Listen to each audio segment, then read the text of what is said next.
안녕하십니까. 지난 시간에는 조직 관련에 대해서 그 조직에 대한 그 조직 문화를 관리하기 위해서 아, 우리가 인프라를 구축해야 될 것들이 많이 있었습니다. 예를 들면 어떤 급여 조정이라든지 또는 거기에 대해서 어떻게 성과급에 대해서는 또 어떻게 책정할 것인지 이런 것들이 전부 우리가 조직을 관리하는 데 있어서 필요한 것들이 있습니다.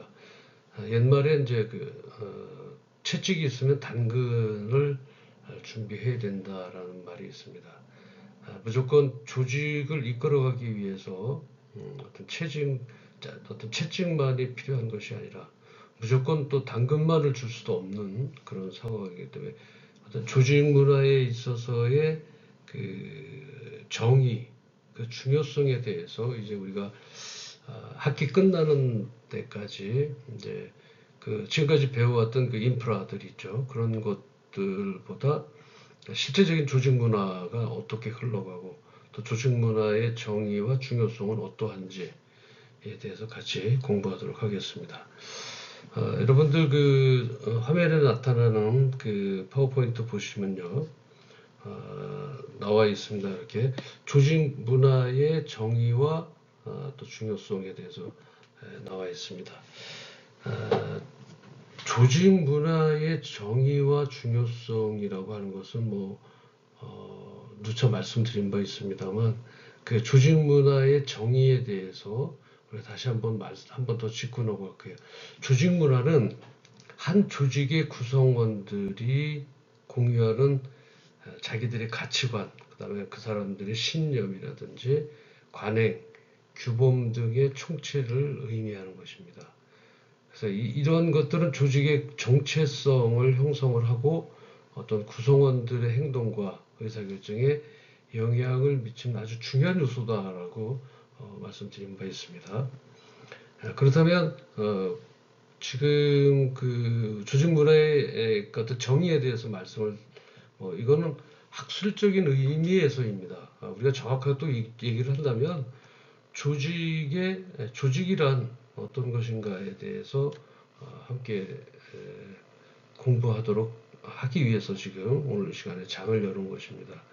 그렇다면 우리가 이제 네 가지의 그 조직 문화의 중요성에 대해서 말씀을 드리겠습니다. 첫 번째로는 공유된 가치와 신념인데 우리 교재 지금 여러분들 보고 계신 교재에 보면 조직 문화는 구성원들이 공유하는 가치, 신념, 행동 기준을 의미합니다. 조직의 목표 달성과 지속적인 성장을 위한 중요한 요소이다라고 이렇게 이제 간략하게 나와 있어요. 이 조직 문화의 핵심은요, 구성원들이 공유하는 가치와 신념입니다. 여기에 공유된 가치와 그 신념이 그 조직 문화를 구성하는 핵심 요소라고 할 수 있죠. 그래서 조직의 미션과 비전을 반영을 하고 그러니까 구성원들의 행동과 의사결정의 기준을 제공하고 또 구성원들의 행동과 의사결정의 기준 제공한 것에 대해서 조직의 정체성 형성에 또 기여를 해야 되고 하는 몇 가지의 내용들이 있습니다. 우리가 예를 들어서예요. 공유된 가치와 신념에 대해 이게 어떤 그런 의미를 가지고 있느냐. 예를 들어서요. 구글의 Don't be evil이라고 하는 모토가 있어요. 이거는 이제 악마가 되지 말라는 이제 Don't be evil이라는 말을 모토로 하는 그 구글 회사의 핵심 가치를 간단하게 표현하면서 또 모든 구성원들이 이를 의사결정의 기준으로 삼도록 한 겁니다. 그래서 이런 공유된 가치와 신념을 함께 개인과 조직이 함께 나눠야 된다는 얘기고요. 그 다음에 이제 두 번째로는 구성원 행동 지침. 우리 교재 한번 보시죠. 조직 문화는 구성원의 행동, 의사소통, 의사결정 방식에 영향을 미치고 조직 내 일관성과 일치 가능성을 높인다. 이 말은요, 이렇게 됩니다. 조직 문화는 구성원들의 행동에 대한 암묵적인 지침 역할을 한다는 얘기입니다. 어떤 구성원들의 행동에 대해서 암묵적인 지침 역할을 하는데 그 조직 문화가요. 거기에는 업무 수행 방식에 대한 가이드라인을 제공해야 되고 또 조직 내 의사소통 방식을 결정을 해줘야 됩니다. 그리고 갈등 해결 및 협업 방식에 어떤 영향을 미친다. 예를 들어서 여러분들 그 현재 영화나 그 드라마에서 많이 예시되고 그러니까 나오고 있는 그 넷플릭스라는 그 방송이 있습니다. 그 넷플릭스에는 자유와 책임이라는 그 문화, 그런 문화는 구성원들에게 높은 자율성을 부여하는 동시에 또 그러니까 무조건 그 자율성을 부여한다라고 해서 넷플릭스가 가만히 두는 것이 아니라 직원들에게 그에 상응하는 책임을 요구합니다. 무슨 얘기인지 아시겠죠? 그러니까 자유라고 해서 뭐 사람을 죽여놓고 내가 내 자유야 이렇게 해서는 안 되는 거죠. 거기에는 범적인 윤리와 도덕적인 것들이 따라야 되고 또 내가 저질른 자유에 대해서는 의무와 책임을 다해야 된다는 얘기입니다. 그래서 넷플릭스에서 하는 자유와 책임이라는 것은 자유는 좋다는 얘기입니다. 직원들에게 모든 것을 다 맡겨요. 여러분들 그 넷플릭스 조직의 직원들은 그 대신 그에 상응하는 책임을 요구하는데요. 상당히 엄격합니다. 그래서 내가 자유를 누릴 때는 그만한 책임을 감당을 해야 된다. 그래서 그러한 그 어떤 구성원들의 의사결정과 행동에 직접적인 영향을 미친다. 로고 이제 볼 수가 있고요. 그 다음에 조직 경쟁력의 강화.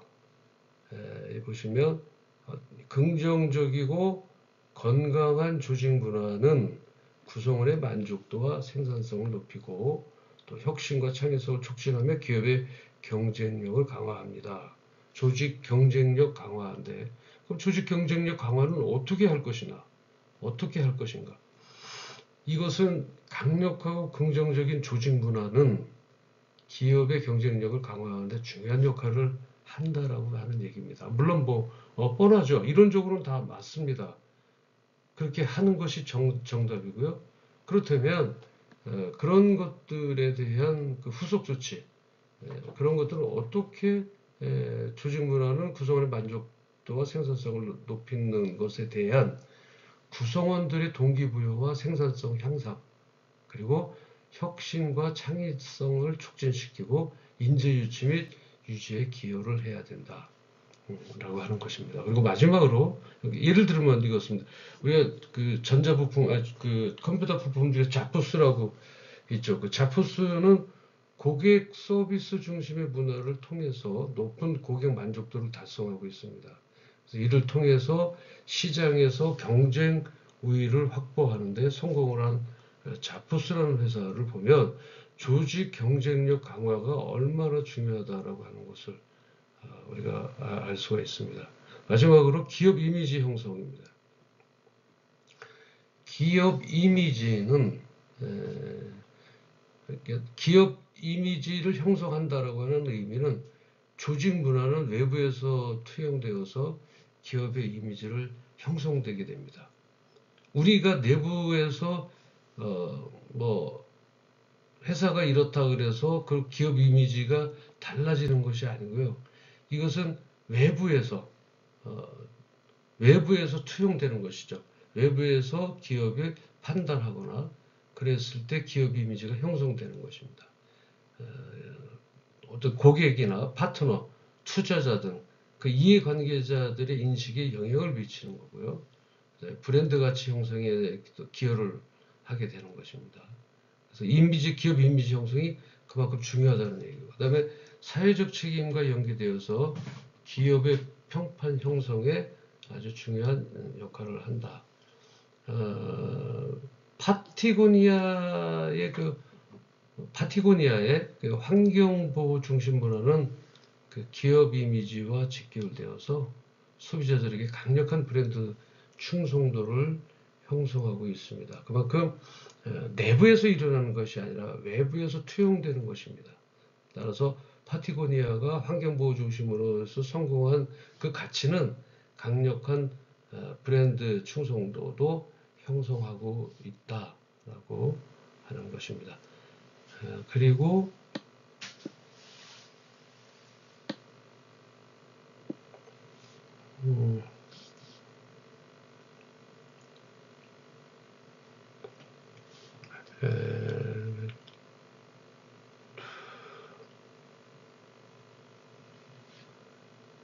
자, 조직 문화의 정의 중요성을 배제하고요. 그 다음에 조직 문화 형성을 위한 리더십도 상당한 중요한 역할을 하죠. 조직 문화의 형성을 위한 리더십. 이거는 어떤 사람들을 얘기하는 걸까요? 조직 문화의 형성과 리더십에 대해서 조직 문화를 형성을 위한 리더십이 필요하겠죠. 예를 들어서 지금 어떤 무조건 그 우두머리가 된다 그래서 리더가 되는, 물론 리더는 될 수 있습니다. 그러나 거기에서 나오는 리더십은 어떠한 것을 만들어 준다고 해서 저절로 형성되는 것은 아니라고 하는 것을. 예를 들면 리더는요, 비전을 공유해야 되는데 리더는 조직의 비전을 명확히 제시해야 되고요. 구성원들, 즉 조직들과 공유해야 됩니다. 혼자서 어떤 비전을 가지고 있고 그 비전을 일으키기 위해서 부하들 또는 그 조직원들 또는 구성원들을 어떤 뭐 부린다라고 할까요? 아니면 조직원들을 명령 체계하에서 움직이게 하는 것은 절대 있어서는 안 된다는 얘기입니다. 공동 목표와 가치를 명확히 전달해야 된다라고 하는 것이고요. 그래서 조직의 목표와 방향성을 명확히 설정해 줘야 되고, 구성원들이, 다시 말하면 조직원들이 또 조직들이, 우리 팀원들이 비전을 이해하고 내재화할 수 있도록 지원을 해줘야 되고요. 그 다음에 비전 달성을 위한 구체적인 전략과 계획을 누가 수립해야 됩니까? 리더가 수립을 해야 됩니다. 예를 들어서요, 아마존의 그 제프 베조스인가요? 아마존. 제프가 이런 얘기를 했어요. 지구상에서 가장 고객 중심적인 그러니까 지구상에서 가장 고객 중심적인 기업이라는 비전을 지속적으로 강조했습니다. 그래서 이를 모든 의사결정의 기준으로 삼았고요. 그래서 이 비전은 아마존의 조직 문화와 경영 전략의 핵심이 되었던 것이죠. 그래서 오늘날 정말 상당히 큰 그 공룡과 같은 그 아마존을 그 제프 베조스가 만들었는데 그 슬로건은 지구상에서 가장 고객 중심적인 기업. 현재 지구상에서 가장 고객 중심적인 기업이 됐습니다. 그래서 이렇게 어떤 그 공동 목표 가치를 명확하게 팀원들, 조직들 또 들에게 이렇게 제시를 하고 전달을 해서 같이 움직일 수 있게 돼야 된다. 그래서 조직 문화 형성을 위한 리더십은 첫 번째로 비전을 공유해야 되고요. 두 번째로 여러분들 교재, 지금 그 화면에 나오는 교재에 보면 이렇게 되어 있습니다. 솔선수범. 바람직한 행동을 보여주고 긍정적 영향을 줍니다. 그렇죠. 바람직한 행동을 보여주고, 그 리더는 자신이 추구하는 조직 문화를 직접 실천하면서 모범을 보여야 됩니다. 되게 힘들어요. 왜? 누구나 리더는 될 수는 있어도, 누구나 리더는 그 위치에 올라갈 수 있지만 이끌어가는 리더십이라고 하는 것은 정말 힘든 것입니다. 그래서 내 속에 있는 자아와 겉으로 일어나는 행동들, 즉 이런 것들을 잘 조화시켜서 솔선수범이라는 그러한 가치를 조직원들에게 보여줘야 된다는 겁니다. 그래서 리더의 행동이 구성원들에게 미치는 영향력을 인식해야 되고요. 조직의 가치와 원칙을 일상적인 업무에서 자기가 실천해야 됩니다. 리더가. 또한 어려운 상황에서도 일관된 태도를 유지해야 돼요. 어렵거나 힘들 때 입에서 자꾸 부정적인 얘기가 나온다든지 그 어떤 뭐 행동에 대한 일관적이지 못한 태도들이 있죠. 이렇게 했다가 뭐 물론 상황이나 형편 환경에 따라서는 움직일 수가 있습니다. 그러나 어려운 상황에서는 오로지 하나입니다. 일관된 태도. 이게 좌로나 우로나 치우치지 않고 일관되게 앞으로 볼 수 있는 그런 것들이 솔선수범의 대표적인 예라고 이렇게 볼 수 있습니다. 여러분들 그 커피 마시는 그 스타벅스가 있죠. 스타벅스의 하워드 슐츠가 이제 직원들을 파트너라고 불렀습니다. 직접 매장을 방문해서 직원들과 소통하고 또 고객 중심을 제공하는 모습을 보여줬습니다. 이게 솔선수범이죠. 그래서 이는 다시 말하면 사람 중심 문화를 형성하는데 크게 기여했다라고 하는데 그 기여한 것이 바로 솔선수범입니다. 잘된 회사에 대한 리더들은 우리가 생각하지 못한 무언가를 가지고 있다. 첫 번째 비전 공유를 해줘야 되고요. 또 솔선수범해야 됩니다. 그래서 그 스타벅스의 하워드가 매일 자기가 그 창업자라고 해서 뭐 다른 곳에 있지 아니하고 늘 직원들을 자기의 파트너라고 생각하면서 직접 매장을 방문해서 늘 어떤 어려움과 그다음에 고객들이 어떻게 불만을 컴플레인을 하고 그것들을 어떻게 해결해야 되는 왜냐면요 직원들은 그 불편함을 들었지만 어때요? 직원들이 직접 그 문제를 해결할 수 있나요? 절대 못합니다. 듣고 흘려버려요. 고객은 어때요? 또 얘기했습니다. 근데 또 흘려보내게 돼요. 물론 이제 위에 뭐 매니저나 지배인한테 얘기할 수 있겠죠. 하지만 그거는 거기서 끝나버릴 수도 있어요. 근데 솔선수범한 것은 바로 하워드처럼 직접 직원들을 만나서 소통하고 어떤 고객 서비스를 제공하는 그 모습에 어떤 불편한 점이나 힘든 점이 있다면 들어주고 그래서 사람 중심의 문화를 형성하는데 크게 기여한 사람이 바로 이제 그 스타벅스의 하워드라고 하는 대표적인 인물로 그래서 성공 창업에 대해서 그 대표적인 인물로 우리가 지금 알고 있다라고 하는 것이죠. 그다음에 소통 강화. 좀 전에 말씀드렸던 직원들과의 소통 강화를 했듯이 리더는 조직 내에 원활한 소통 채널을 구축하고요. 적극적으로 소통해야 됩니다. 그냥 형식적이지 말아야 되고요. 그래서 개방적이고 투명한 의사소통의 문화를 조성해야 됩니다. 개방적이고요. 그럼 자기네들끼리 얘기해서 끝나는 것이 아니라 어떤 그 자기 라인들, 즉 팀장이면 팀장에서 끝나는 것이 아니라 팀장에 있는 팀원들끼리도 그렇게 소통을 강화시켜야 된다는 거예요. 그래서 다양한 소통 채널 구축을 하기 위해서는 대면 미팅이라는 걸 해야 되고요. 그 다음에 우리가 SNS라든지 온라인 플랫폼 등을 통해서 소통 채널 구축을 갖춰야 된다는 것입니다. 그러면 언제든지 그 사람들의 행동과 조직 문화 형성을 위한 나의 리더십을 펼칠 수가 있는 것이죠. 그리고 이제 구성원들의 의견을 잘 듣고 듣기만 하면 안 되죠. 그죠? 구성원들의 의견을 경청을 하고 피드백해야 됩니다. 거기에 대해서 현재 예를 들어서 해결돼야 될 구성원들에게 해결해야 되는 문제점을 들었다고 치더라도 그것에 대한 답변을 줘야 됩니다. 요즘에는요, 예를 들어서 그 정부에 어떤 그 불편함을 호소하고 그 신문고라고 하는 것도 있고요. 이런 것을 정부 사이트에서 하면 피드백이 나옵니다. 바로. 지금 여러분들이 예를 들어서 그래서는 안 되겠지만 예를 들어서 무슨 뭐 누구를 고소를 했다든지 이런 것들이 있으면 바로바로 일주일 이내에 현재의 사건은 어디에 가 있고 현재의 뭐 검사가 기소를 했고 또 몇 월 며칠에 뭐 예를 들어서 신문을 합니다.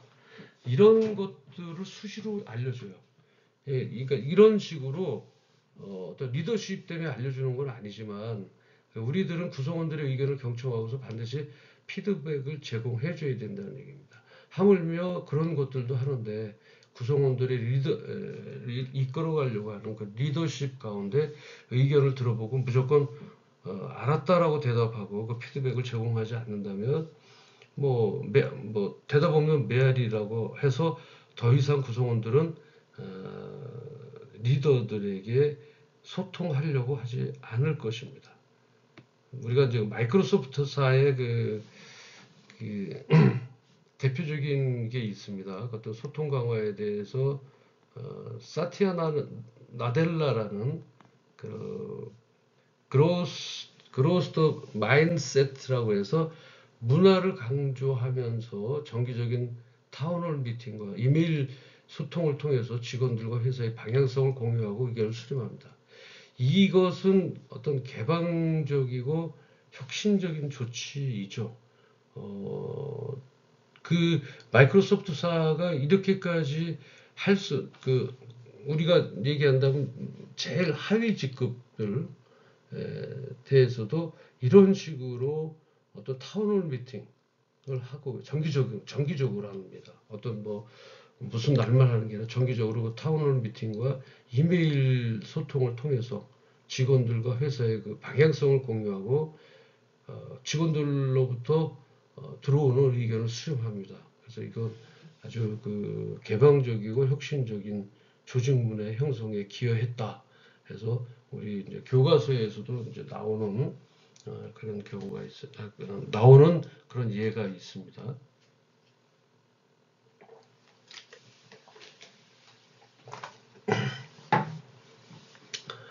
그리고 이제 마지막으로요. 조직 문화 형성을 위한 리더십을 갖기 위해서는 뭐니 해도 신뢰 구축입니다. 신뢰가 되지 않는 그 리더에게는 그 구성원이나 어떤 조직원들이 그 사람을 겉으로는 따를 수 있겠죠. 하지만 속으로는 절대 그 사람과 소통하려고 하지 않을 것입니다. 리더는요, 구성원들과의 신뢰관계를 구축하고 반드시 유지해야 합니다. 말을 많이 하는 것은 나쁘지 않습니다. 그러나 일괄된 언행으로서 나가는 것이 아니라 이 말을 했다가 저 말을 했다가 해서 일괄된 언행으로서 신뢰성 확보를 반드시 해야 된다. 그러니까 어떤 리더의 신념이라든지 아까 말씀드렸던 어떤 리더의 비전이라든지 그다음에 이럴 때는 솔선수범했다가 저럴 때는 또 솔선수범하지 않는다든지 이런 것이 아니라 일괄된 언행으로 신뢰성을 확보를 해야 됩니다. 그다음에 공정하고 투명한 의사결정 그 과정을 확립을 해야 됩니다. 공정하지 못하고 자기의 측근과 귓속말을 통해서 의사결정을 한다면 저 밑에 있는 조직원들, 구성원들, 어떤 조직 문화에 대한 그러한 그 그룹들은 리더에게 많은 신뢰를 얻지 못할 것입니다. 그리고 이제 구성원들의 자율성, 자기가 구성원들이 어떻게 자기 스스로 움직일 수 있는 것들, 그다음에 책임감에 대한 존중, 이런 것들을 받아야 될 것입니다. 아까 그 말씀드렸던 넷플릭스에 보면 그 넷플릭스에서 추구했던 자유와 책임, 아까 말씀드렸던 자유와 자유를 주되 반드시 책임이 뒤따른다는 것을 아주 강하게 어필했던 넷플릭스의 문화를 통해서 직원들에게 높은 수준의 자율성을 부여하고 신뢰를 보여줬습니다. 그 자율성을 부여한다고 하는 것은 그 사람들이 1시에 퇴근을 하든 10시에 퇴근을 하든 예를 들어서 일주일에 5일에 대한 시간 수만 맞춘다면 그 사람들에 대한 업무 보고나 이런 것도 필요가 없을 정도로 그래서 그 자율성을 부여하다 보니까 구성원들이 신뢰를 하게 되었고요. 그래서 이는 창의적이고 혁신적인 조직 문화 형성으로 이어졌던 것이죠. 그래서 넷플릭스에 나오는 영화들이 속속, 드라마들이 속속 정말 그 높은 인기를 끌어서 많은 그 수익을 창출할 수 있었던 그런 것들이 바로 자유와 책임이었고, 그 자율성을 부여하다 보니까 신뢰가 구축이 됐습니다. 또 일괄적이었었고요. 그래서 창의적이고 혁신적인 조직 문화가 형성되고, 거기에는 정말 많은 우리가 알지 못했던 그런 줄거리들, 어떤 그 신업이라고 하나요? 영화의 신업을 잘 관리를 해서 하나의 히트시킬 수 있는 그런 영화 드라마를 제작하게 됐다는 것이죠. 그래서 그런 사람들 그 플랫폼도 형성을 하게 됐고요. 그래서 넷플릭스에 대한 자유와 책임 상당히 높이 평가되고 있는 그런 것들입니다. 자, 그러니까 리더는 조직 문화 형성의 핵심 역할을 수행합니다. 아주 중요한 역할이죠. 그럼 비전을 명확하게 공유하고 솔선수범을 통해서 구성을 이끌어야 한다는 것입니다. 상당히 말로는 간략하고 명백하지만 이렇게 솔선수범하고 비전을 공유해서 소통을 강화하고 신뢰 구축을 한다는 것은 정말 그래서 이런 것들을 스스로 갖추고 하는 사람들이 저절로 그 조직의 리더 역할을 맡게 됩니다. 우리의 그 예전에 정치사를 보게 되면 그 사람들이 대통령이 되거나 또 리더 장군이 되려고 스스로 나선 사람들이 거의 없습니다. 왜 없냐면 비전 공유를 해주면서 솔선수범하고 소통을 강화해서 신뢰 구축을 하니까 조직에서 그 높은 자율성이 나타나게 되고 신뢰가 나타나서 더 창의적이고, 그 다음에 이러한 사람들에 대한 신뢰 구축이 쌓이면서 그 사람을 리더로 그 사람이 스스로 나오는 게 아니라 옆에서 리더로 함께 올려주는 것이죠. 쉽게 얘기하면 그런 것들을 조직 문화 형성을 위한 리더십에 상당히 중요한 역할을 나오는 것이죠. 다시 말하면 자, 이제 결론적으로 조직 문화 형성을 위한 리더십은 비전을 공유해야 되고 솔선수범해야 되고 소통 강화해야 되고 신뢰 구축에 네 가지 핵심 요소를 포함합니다. 이러한 리더십 실천을 통해서 리더는 조직의 가치와 목표에 부합하는 아주 강력하고 긍정적인 문화를 조성할 수가 있습니다.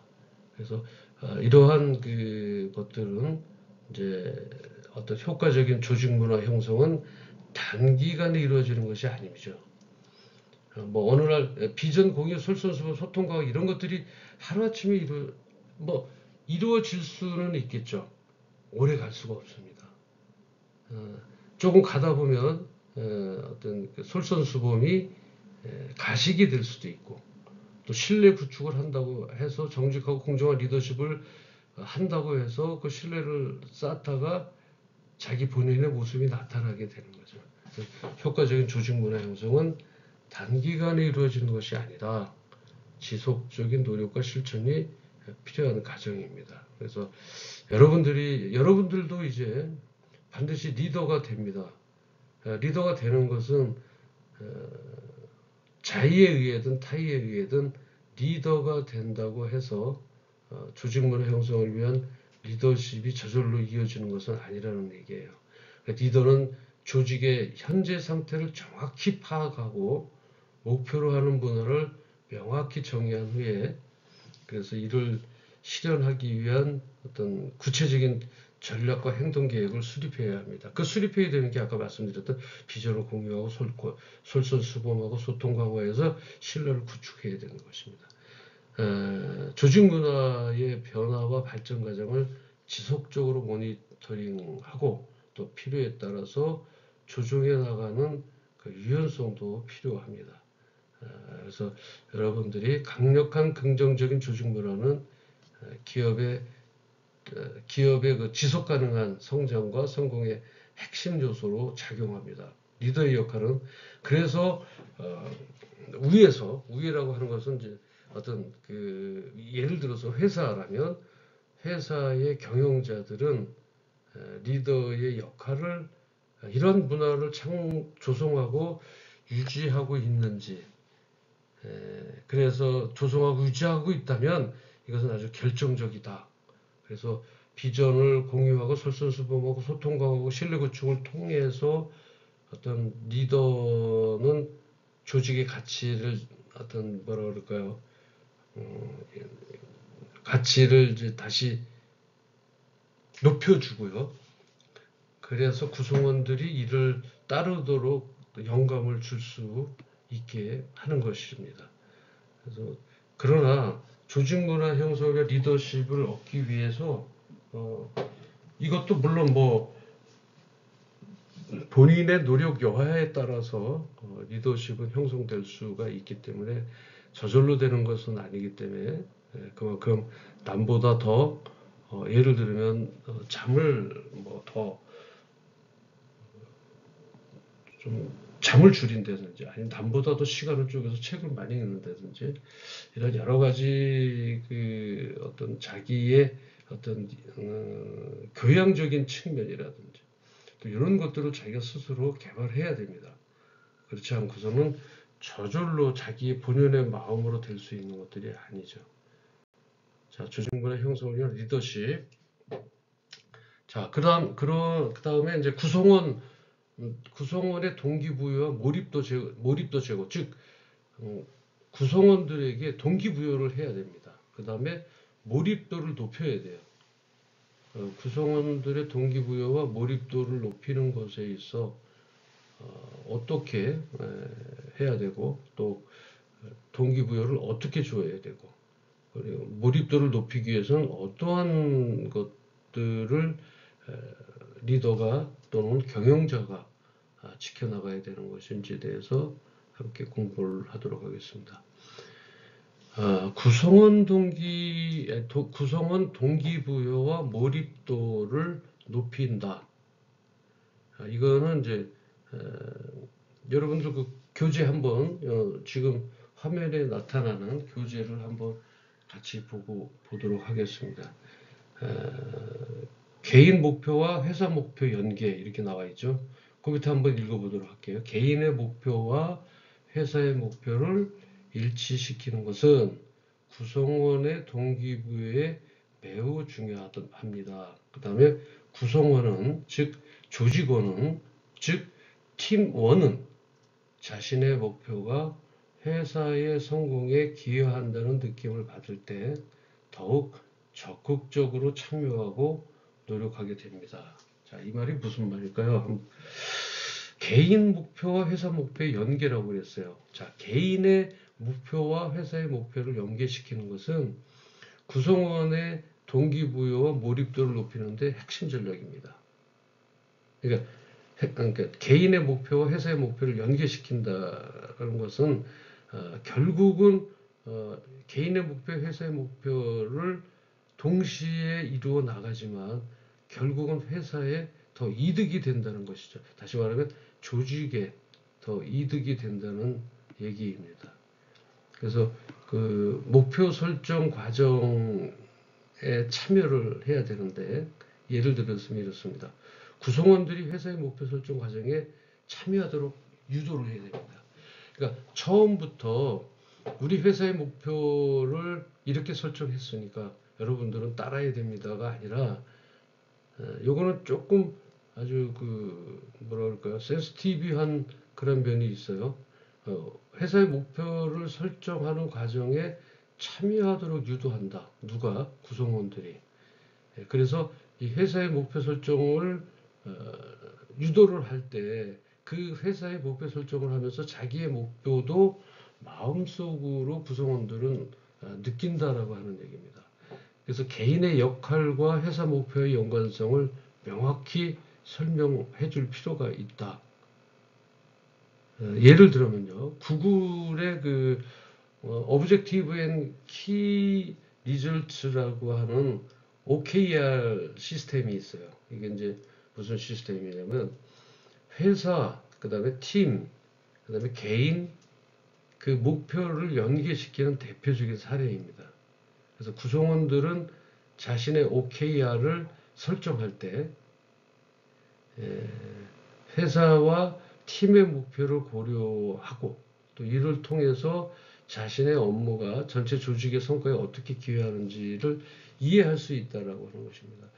여러분들 그 구글의 OKR의 시스템은 어떤 그 조직 문화, 어떤 조직의 어떤 컨트롤하는 그 외에 어떤 그 표변적 스탠다드화된 그런 그 OKR 시스템입니다. 여기에서 그 구글에서 했던 그것들이 어떤 그 자신의 업무가 그러니까 구글의 직원들의 업무가 전체 조직의 성과에 어떻게 기여하는지를 이해를 스스로 한 것입니다. 왜 했냐면요. 아까 조금 전에 제가 말씀드렸던 식으로 회사의 목표를 정할 때 개인의 같이 함께 모여서 같이 했다라고 하는 겁니다. 요 지금 화면에 보이는 거 중간쯤에 한번 보세요. 거기 보면 구성원은 자신의 목표가 회사의 성공에 기여한다는 느낌을 받을 때 더욱 적극적으로 참여하고 노력한다. 이런 그것을 구글에서는 캐치를 해서 직원들에게 이런 개인 목표, 회사 목표를 연계시킬 수 있도록 했다라고 하는 것입니다. 그리고 이제 그 개인 성장과 회사의 성장을 연계시킨다. 그래서 개인의 이제 경력 개발 계획하고 회사의 장기 전략을 또 연결시키는 것이죠. 그리고 회사의 성장이 개인의 성장 기회로 이어짐을 인식시키고 그래서 요것들을 이루어 나갈 수 있게 해줬다는 겁니다. 그래서 이 아마존 얘기를 또 안 끊을 수가 없는데요. 아마존의 그 캐리어 초이스라고 하는 캐리어 내 경력의 어떤 선택 굳이 이렇게 사전적 의미를 얘기한다면 캐리어 초이스라고 하는 프로그램을 아마존에서 돌렸어요 직원들에게. 그래서 그 프로그램은 직원들의 개인적 성장을 지원하면서 동시에 회사의 장기적 그 성장에 기여를 합니다. 그래서 이 프로그램은 직원들이 정말 고수요 분야의 기술을 습득할 수 있도록 학비를 지원한다든지 또는 이는 그러니까 직원의 경력 발전과 회사의 어떤 확보 전략을 동시에 만족시키는 것이죠. 그러니까 개인은 어때요? 학교의 학비를 지원받았고요. 또 회사로서는 경력 발전과 회사의 인재 확보 전략을 동시에 만족시킵니다. 예를 들면 이렇죠. 우리나라에도 이런 시스템이 그 고급 인력을 확보하기 위해서 군대를 면제를 시켜주죠. 그 대신 뭐예요? 그 기업에서 최소한 5년을 정말 그 기업에서 나가지 않고 5년간을 근무를 해야 되는 것입니다. 그렇게 되면 병역 의무를 면제시켜 주는 것인데 이런 것들로 인해서 어떤 그 중소기업들, 기업들에게 어떤 인력 보강을 확보를 해주고 어떤 직원들의 경력 발전과 그러니까 작은 회사들 또는 소기업들의 그 인재 확보 전략을 동시에 만족시킬 수 있다라고 하는 예시를 여러분들에게 들으면 말씀드리면 조금 더 이해하기가 쉽지 않을까 해서 말씀드렸고요. 그 다음에 두 번째입니다. 구성원 동기부여 몰입도를 높이는 거에 대한 두 번째는요. 성과 인정과 보상이에요. 아까 조금 전에도 아까 말씀을 드렸습니다. 그 채찍과 당근이라는 거기에는요. 성과 인정, 성과를 인정하고 인정만 하면 안 됩니다. 반드시 보상 체계가 이루어져야 되는 거예요. 그래서 적절한 성과 인정과 보상 시스템은 구성원들의 동기부여와 몰입도를 크게 향상시킬 수 있죠.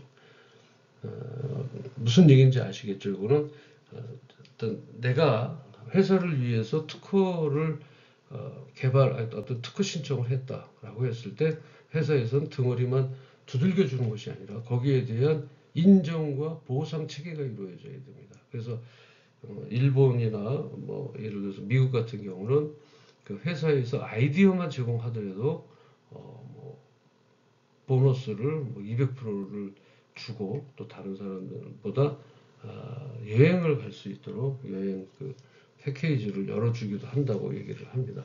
한다는 것을 제가 책을 통해서 본 적이 있습니다. 그래서 다양한 형태의 인정이 있어요. 어떻게 너 잘했어. 이게 물론 인정이죠. 그렇게 해서 끝나는 거 아닙니다. 제일 좋은 게 뭐죠, 우리한테는? 여러분들이 제일 좋은 게 뭐예요? 금전적이죠. 금전적 보상이죠.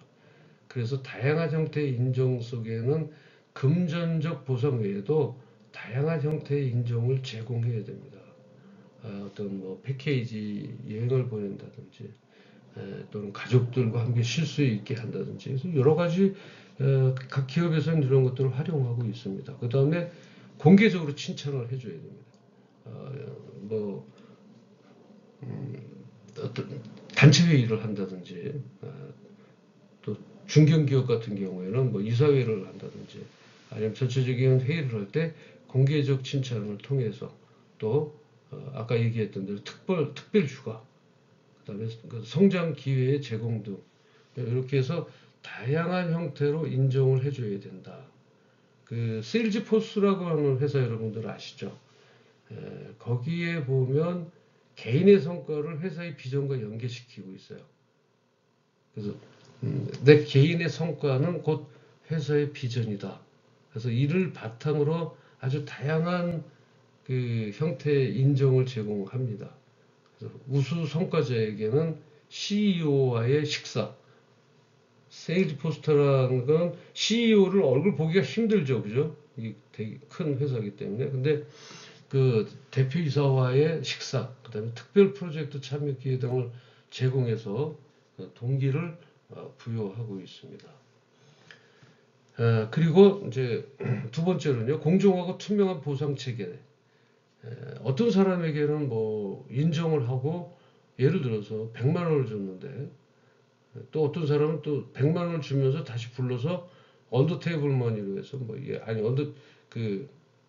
그냥 돌려서 뭐 또 한 100만 원을 더 줬다든지 이래서는 안 된다는 얘기입니다. 명확하고 객관적인 성과평가 기준을 수립해야 돼요. 그래서 우리가 지금까지 배워왔던 성과평가에 대한 그 기억나시나요? 어떠한 예를 들어서 특허를 등록을 했다. 그랬을 때는 뭐 상반기 하반기에 100%씩 준다라고 하는 그러한 성과 기준표가 있었어요. 기억나시나요? 그래서 객관성인 성과 평가 기준을 수립해야 된다. 그다음에 보상 결정 과정의 투명성을 확보해야 된다. 보상을 결정하는 그 과정의 투명성 이런 것들은 예를 들면 사측의 몇 조 몇 항에 의해서 뭐 이렇게까지의 내용을 전부 오픈돼서 알려줘야 된다고 하는 것입니다.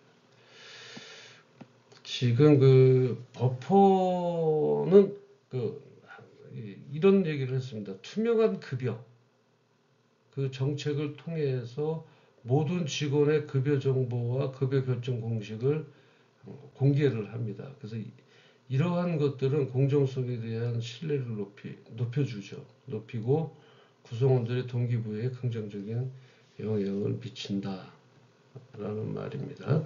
그 다음에 이제 세 번째로는 이제 즉각적이고 지속적인 피드백이다. 정기적인 성과평가 외에도 수시로 피드백을 제공해야 되고요.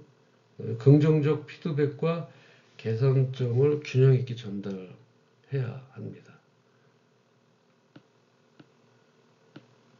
제너럴 일렉트릭이죠. GE사예요. GE요.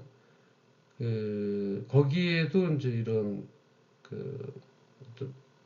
시스템이 있습니다. 그래서 연간 성과 평가 대신 연간의 그 성과를 평가하는 것이 아니라 대신 지속적이고 실시간적인 피드백을 강조합니다. 이를 통해 구성원들은 자신의 성과에 대해 적극적으로 인정받고 개선점을 빠르게 파악할 수 있습니다.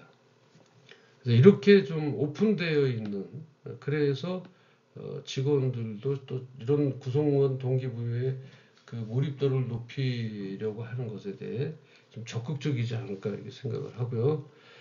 우리 이제 결론적으로 말씀을 드리면요, 구성원의 동기부여 몰입도를 높이는 조직의 성과와 또는 직결되는 중요한 요소들이죠. 개인 목표와 회사 목표의 연계, 아까 말씀드렸고, 그다음에 적절한 성과 인정과 보상 시스템 구축을 통해서 구성원들의 내재적, 그다음에 외재적 동기를 모두 작용할 수가 있다. 그래서 이런 것을 더 적극적으로, 능동적으로 대처할 수 있게 합니다. 자, 이제 이 구성원 동기부여 몰입도 제고로 요것을 결론적으로 다시 한번 말씀을 드리면, 효과적인 동기부여와 몰입도를 높이는 전략은 조직의 특성과 문화에 맞게 설계되어야 한다. 그리고 이러한 전략은 지속적으로 평가돼서 개선되어야 되어지고요. 구성원들의 니즈, 그 사람 구성원들의 그 요구하는 요구하는 것과 기대가 변화함에 따라서 동기부여 전략도 함께 진화해야 합니다. 그래서 이를 위해서는 구성원들과의 지속적인 소통과 피드백이 중요하다. 여기서 요소는 동기부여와 몰입도를 높인다. 그래서 지속적인 소통과 피드백이 중요하다라고 하는 것이 이 장의 아주 중요한 역할인 것이죠.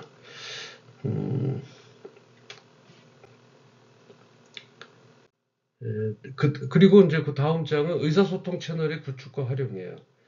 의사소통의 채널을 구축과, 그러니까 지금 만약에 조직원들, 구성원들의 의사소통을 어떤 채널을 통해서 할 수 있는 그것을 구축하고 이것을 어떻게 활용할 것인가에 대해서 말씀을 드리겠습니다. 지금 그 화면에 나오는 것 보면 1, 2, 3, 4 이렇게 나와 있고요. 피라미드로. 첫 번째는 소통 문화의 조성, 두 번째는 다양한 채널 활용, 정기적 소통, 3번에 정기적 소통 기회, 4번에는 피드백 시스템 구축 이렇게 나와 있습니다. 의사소통 채널의 구축과 활용의, 그러니까 의사소통 채널의 구축과 활용은 어떤 소통 문화를 조성해야 되는 거예요. 무조건 의사소통의 채널을 마련했다라고 해서 모든 사람이 들어오는 건 아니에요. 어떤 사람들은 물론 회사나 조직에 있어서 경제성이 있다면 강제성이 있습니다. 안 들어올 수가 없겠죠. 그러나 소통 문화 조성을 어떻게 조성해야 될 것인지, 어떤 효과적인 의사소통을 위해서는 먼저 개방적이고 투명한 소통 문화를 조성해야 합니다. 이것은 어떻게 해야 될까요? 리더십의 솔선수범, 아까 얘기했었죠, 그죠? 리더십이, 그러니까 리더가 솔선수범해서 그 리더십을 일으키게 하는 건데, 경영진부터 열린 소통 자세 보여주게 해야 됩니다. 리더십은 어떤 중간 관리자가 리더십을 솔선수범한다고, 물론 자기의 팀워크는 맞겠지만 경영 그 위에서부터 나오는 그 소통은 거기서 끝날 수도 있거든요. 그래서 경영진부터 열린 소통 자세를 보여주기. 그다음에 심리적 안정감을 제공한다. 이거는 이제 구성원들이 자유롭게 의견을 표현할 수 있는 환경을 조성해줘야 된다. 예를 들어서 CEO의 얼굴 정도만 알고 있는 구성원들이 그 CEO와의 소통감이 멀어진다라고 생각하면 이런 환경 조성이 될 수가 없습니다. 그래서 이러한 문제, 그 다음에 수평적 소통을 장려해야 된다. 직급에 관계없이 자유로운 의견 교환을 촉진시켜야 한다. 아까 말씀드린 자포스라는 회사 있죠. 자포스라는 회사는 개방과 정직을 핵심 가치로 삼아서 모든 직원들이 자유롭게 의견을 나눌 수 있는 문화를 조성했습니다. 이 회사가.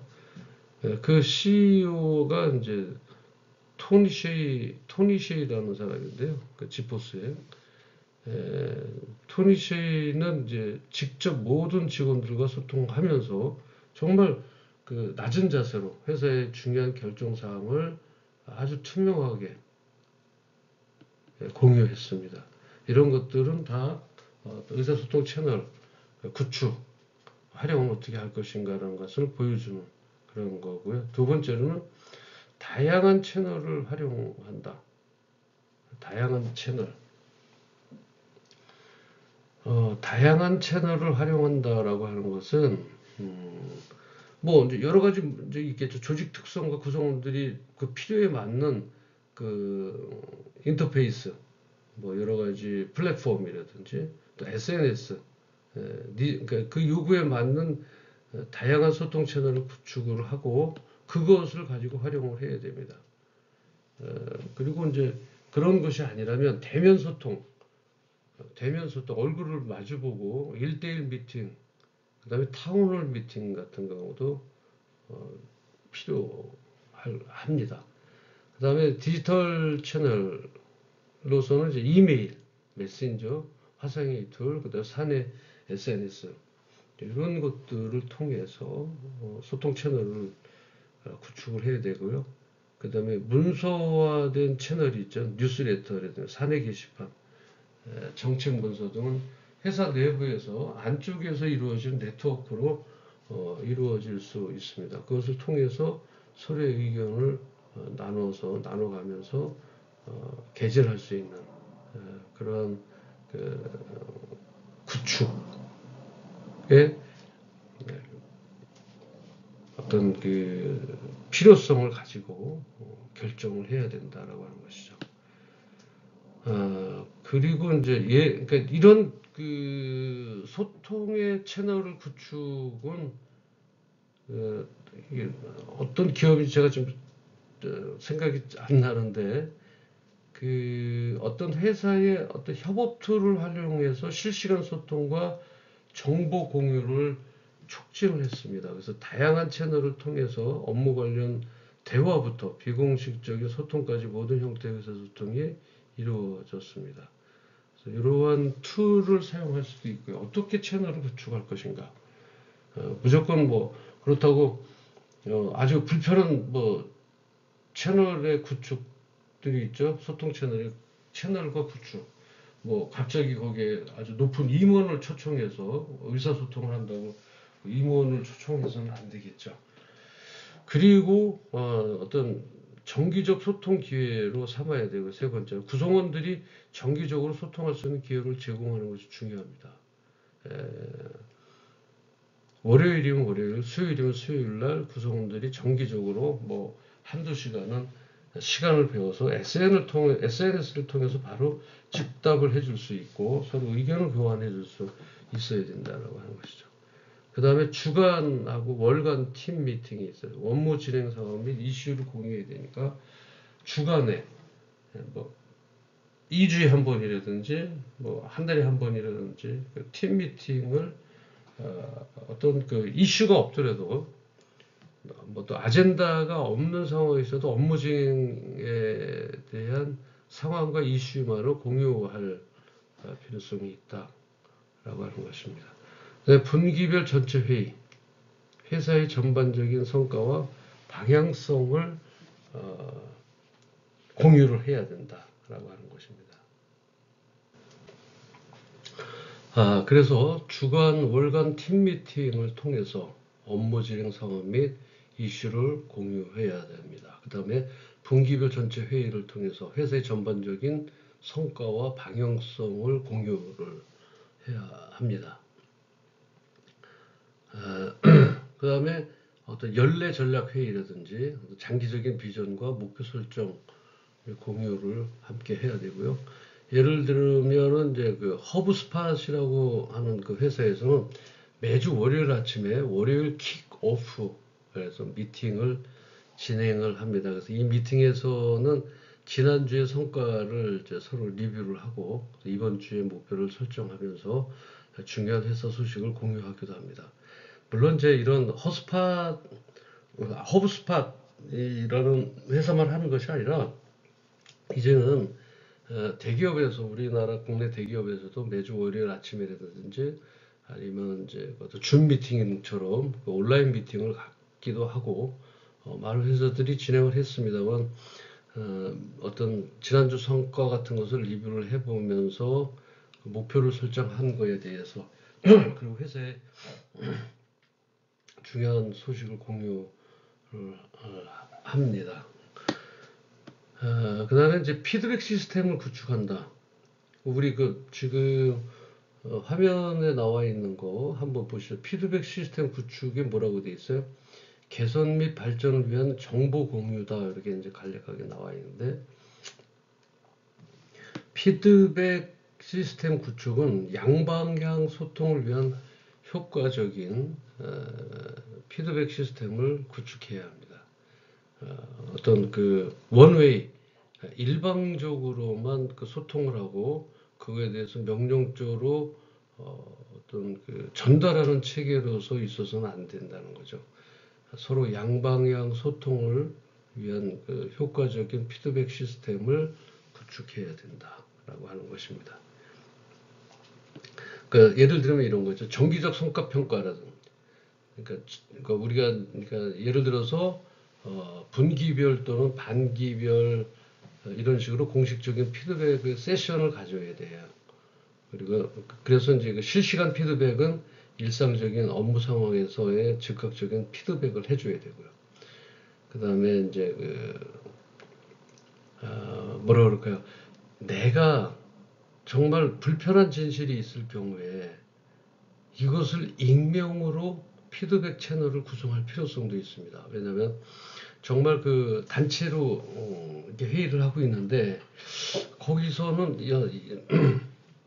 발언하기가 조금 불편한 발언이 있어요. 그러나 그것이 회사의 발전에 아주 지대한 그런 요소를 가지고 있다면 그 구성원들이 부담 없이 의견을 제시할 수 있는 그런 시스템을 구축해 볼 필요성도 있다.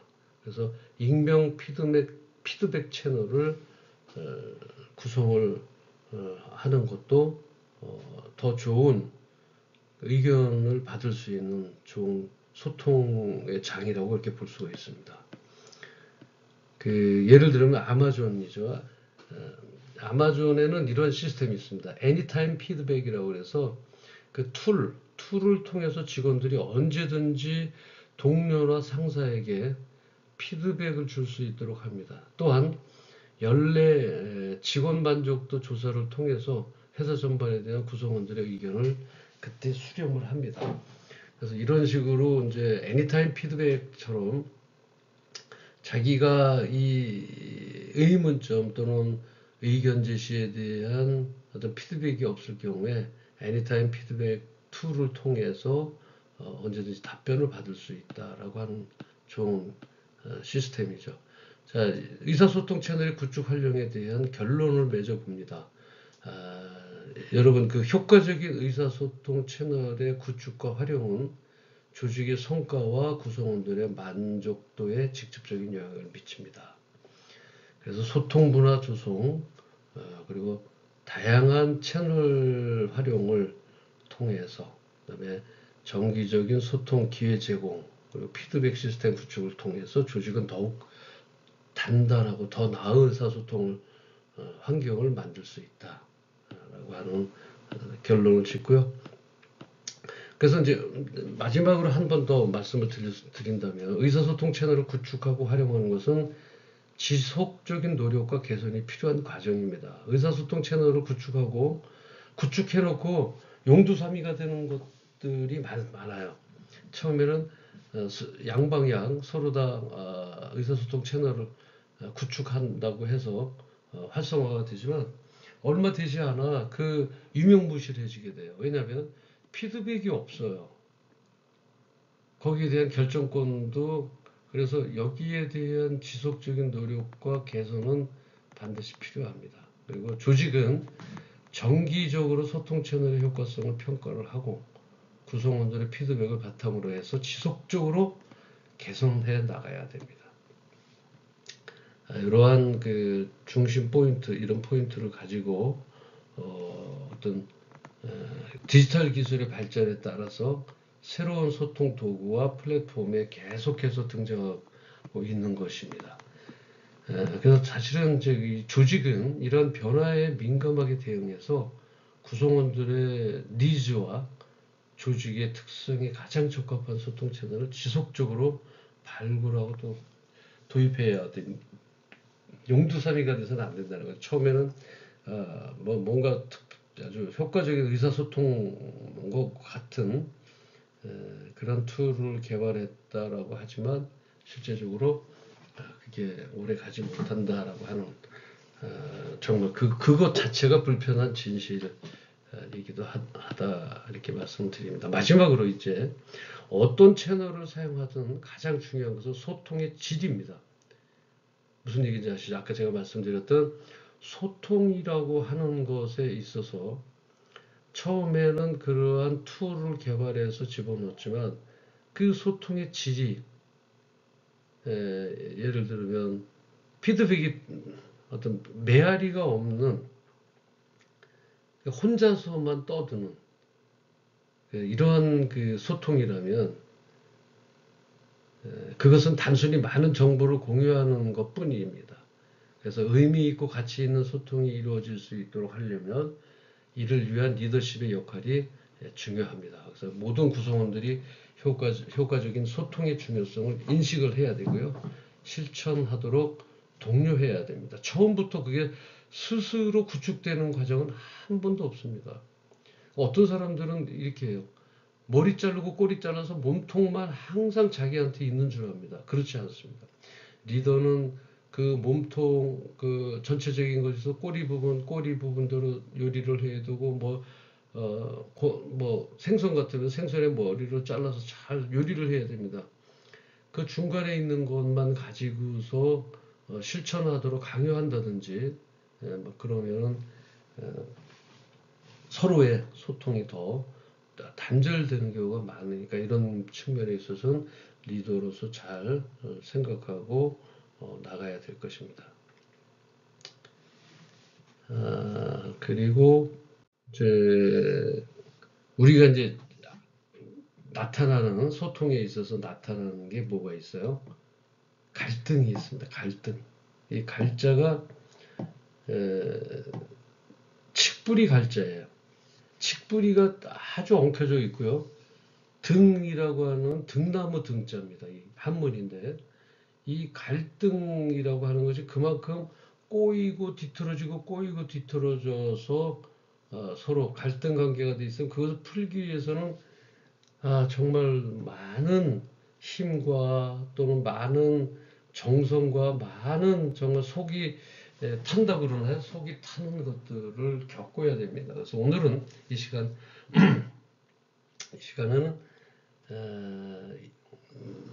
이 갈등 관리 요것만 하고 마치도록 하겠습니다. 자, 갈등이라고 아까 제가 말씀드렸죠. 칡뿌리와 등나무처럼 여러분 등나무라고 하는 것은 그 놀이터나 이런 데 보면은 막 꼬여서 천장으로 해서 이렇게 햇빛 가리게 할 수 있을 정도로 그 등나무가 이렇게 서로 막 엉켜져 있습니다. 자, 갈등 관리는 어떤 조직 문화에 있어서 우리가 상당히 중요합니다만 우리 개인적인 일이라든지 조직에 있어서는 서로 다 중요한 하다못해 우리 개인적인 가정에서도 이런 갈등 관리 그것을 어떻게 예방을 하고 또 어떤 해결책을 가지고 갈등을 해소할 수 있는지 시간에 공부하고 마치도록 하겠습니다. 갈등 관리 예방과 해결책인데 갈등 예방은 어떻게 해야 될까? 우선 사건이 일어나기 전에 사건을 미연에 방지하는 경우가 있습니다. 그래서 이 갈등이 일어나지 않도록 예방하는 것, 이런 거는 갈등을 사전에 방지하는 것은 조직의 어떤 효율성과 구성원들의 만족도를 높이는데 아주 중요하죠.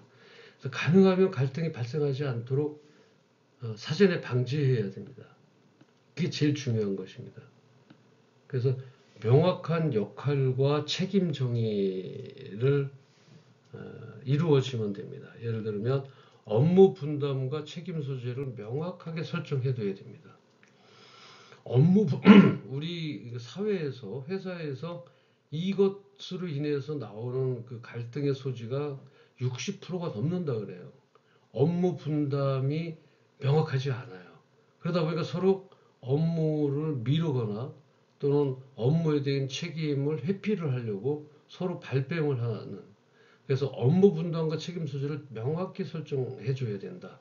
그러다 보니까 그게 명확하지 않으면 갈등이 생기게 됩니다. 서로 다. 물론 겉으로는 얘기를 하지 않지만 속으로 갈등이 시작하게 되고 그게 이제 표출이 되게 되는 것이죠.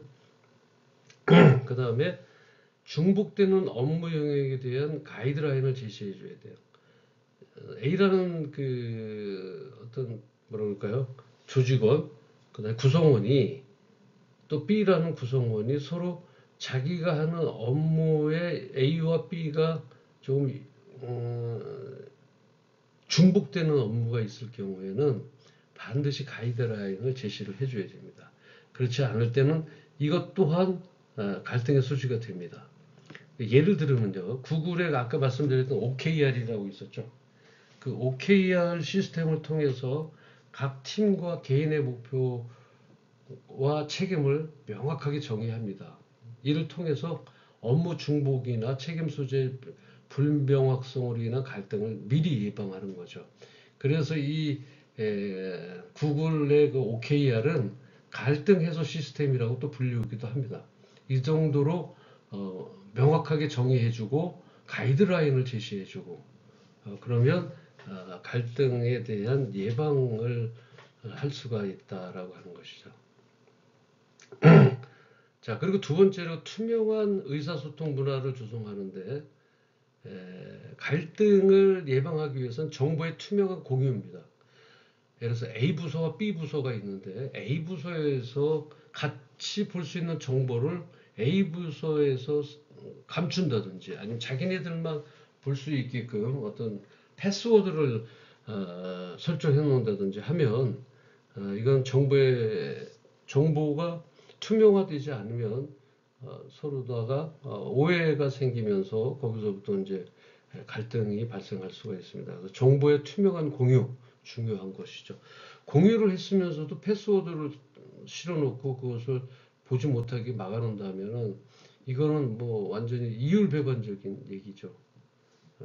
그렇게 되고요. 그다음에 정기적인 팀 미팅을 통해서 소통을 강화한다. 제일 좋은 것은 뭐든지 마음속으로 두지 않고 입으로 서로 그 의사소통을 통해서 강화할 수 있다라고 하는 겁니다. 그 버퍼에서는요, 그 레디컬 그 뭐죠 그 RT 정책이라고 해서요. 제가 지금 갑자기 생각이 안 나는데 레디컬 트랜스페런시라고 하는 정책을 아마 제가 RT라고 해서 그 RT 정책을 통해서 급여 정보 있죠. 급여 정보라든지 가격 책정 등 모든 정보를 공개를 합니다. 그래서 이런 투명성은 오해로 인한 갈등을 줄이는데 도움이 된다는 얘기죠.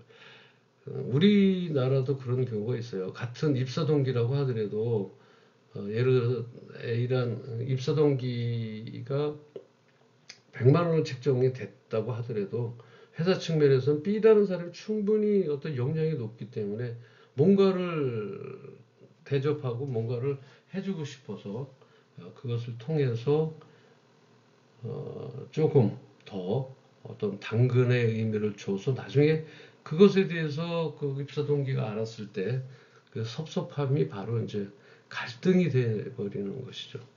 우리 개인적인 일도 마찬가지입니다. 여러분들 섭섭함이 있으면 반드시 갈등에 대한 그 뿌리가 스물스물 올라오게 됩니다. 섭섭하지 않게끔 모든 것을 공개해버리면 이런 것을 사전에 예방할 수 있다라고 하는 것이고요. 그 다음에 다양성 존중 문화를 구축한다. 다양성 존중 문화를 구축한다. 이거는 이제 무슨 얘기냐면 다양한 배경과 관점을 가진 구성원들의 의견을 존중한다는 거예요.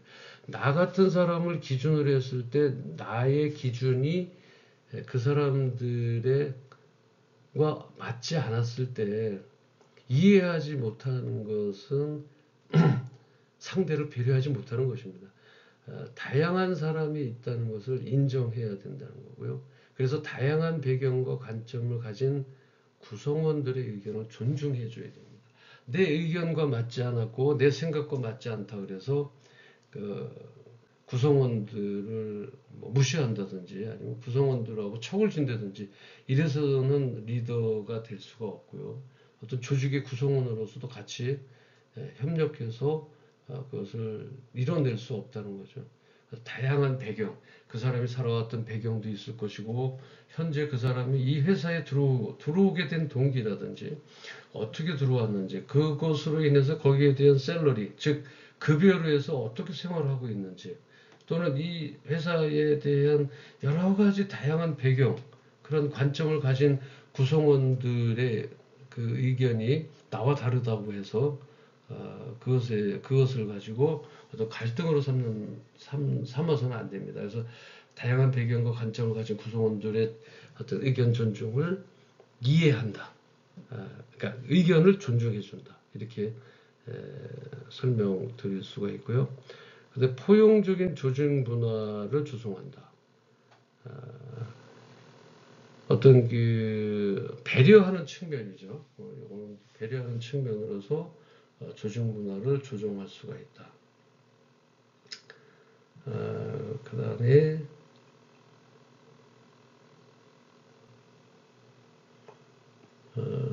좀 볼까요?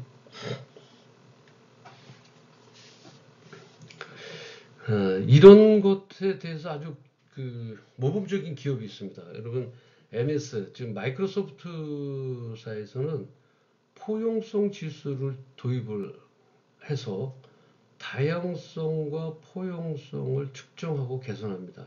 이를 통해서 다양한 배경의 직원들이 존중받는 문화를 만들어 갈등을 예방한다고 하는데 포용성 지수를 도입해서 이 사람들의 다양성과 포용성을 측정을 해서 이를 통해서 다양한 배경의 직원들이 존중받을 수 있게끔 이거는 이제 물론 우리 지금 소기업들이나 우리나라의 중소기업들이 할 수 있는 취지는 아닙니다. 여러분들이 이 정도는 있다. 포용성 지수라고 하는 것들을 통해서 왜냐하면 이것을 누군가는 스스로 할 수 있어야 되는데 스스로 할 수 없기 때문에 그래요. 뭔가가 맞아줘야 되는데 맞지 않으니까. 그래서 이러한 것들은 어떤 회사에서도 가질 수 있다. 갈등을 조정을 해야 된다. 갈등이 발생했을 때 적절한 조정을 통해서 상황을 완화하고 해결의 기반을 마련해야 됩니다.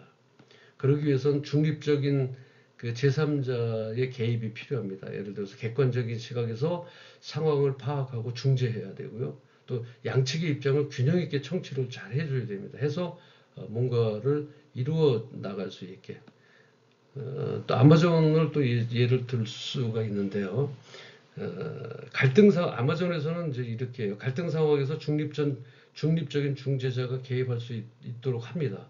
그래서 이 도요타의 일본의 도요타의 생산 라인 정지 시스템에서 영감을 받은 것인데 저스트 인 타임이라고 하는 그 생산 라인 그러니까 그 시스템을 도요타에서 구축을 했는데 여기서 영감을 받아서 문제 상황을 신속하게 해결하는데 도움이 됐다라고 하는 그런 경우도 있습니다. 그래서 감정적 요소와 사실의 분류.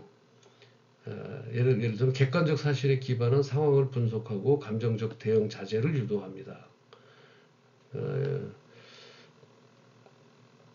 예를 들면요, 그 IBM에서 싱크 프로그램을 통해서 직원들에게 비판적 사고와 객관적 분석 능력을 훈련시킵니다. 이것은 우리가 이제 갈등 상황에서 감정적 대응을 줄이고 합리적인 해결책을 찾는데 많은 도움을 줬다고 그래요. 그래서 갈등을 어떻게 해결할 것인가, 갈등 상황을 최종적으로 해결하고 더 나은 관계를 구축하는 그런 단계, 갈등 해결은 무엇으로 어떻게 할 것인가. 갈등 해결은 첫 번째 뭐가 돼야 돼요? 양쪽이 윈윈이 돼야 됩니다. 윈윈. 한쪽이 로스가 되고 한쪽이 윈이 돼서는 안 돼요. 루즈가 되고 윈이 되면 안 된다는 얘기죠. 그 윈윈 해결책 모색은 어떻게 할 것이냐. 양측의 이해관계를 모두 고려한 해결책을 도출해야 돼요. 그다음 창의적인 어떤 대안을 제시해야 되는데 일반적인 관점에서 지금까지 해오던 것을 거기다 맡기면 안 됩니다. 반드시 창의적인 뭔가가 있어야 돼요. 창의적인 대안을 제시할 수 있도록 한다. 그 넷플릭스 예를 한번 들어보면요. 넷플릭스의 킵 테스트라고 하는 이러한 시스템이 있는데 그 킵 테스트를 통해서 갈등 상황에서 팀의 전체적인 성과를 고려를 해주고요. 그 다음에 개인 간의 갈등보다는 팀의 성과 향상이라는 공동의 목표에 초점을 맞춰서 해결책을 찾아주는 그런 시스템이 있습니다. 정확하게 제가 길게 말씀드릴 수는 없어서 그러한 시스템을 있다라고 하는 것을 알고 계시고요. 명확한 합의와 후속 조치가 반드시 있어야 합니다. 해결책에 대한 명확한 합의를 도출하고 이행계획 수립 및 모니터링을 해줘야 됩니다. 그 다음에 학습과 성장의 기회로 활용해서 갈등 경험을 통한 조직 학습을 한번 하고요. 이러한 상황에 있어서 재발 방지를 위한 시스템을 개선을 해야 된다. 라고 하는 것입니다. 자, 결론을 맺겠습니다. 효과적인 갈등 관리는 예방과 조정, 해결의 단계를 포함해서 각 단계에서 적절한 전력과 도구를 활용하는 것이 중요합니다. 갈등을 단순히 부정적인 것으로 보지 않고 조직과 개인의 성장 기회로 활용할 수 있는 시각이 필요합니다. 갈등 관리는 지속적인 노력과 학습이 필요한 과정입니다. 여러분, 조직은요, 갈등 상황을 효과적으로 다룰 수 있는 시스템과 문화를 구축해야 하며 또한 구성원들에게 갈등 해결 능력을 키울 수 있는 교육과 기회를 제공해야 합니다.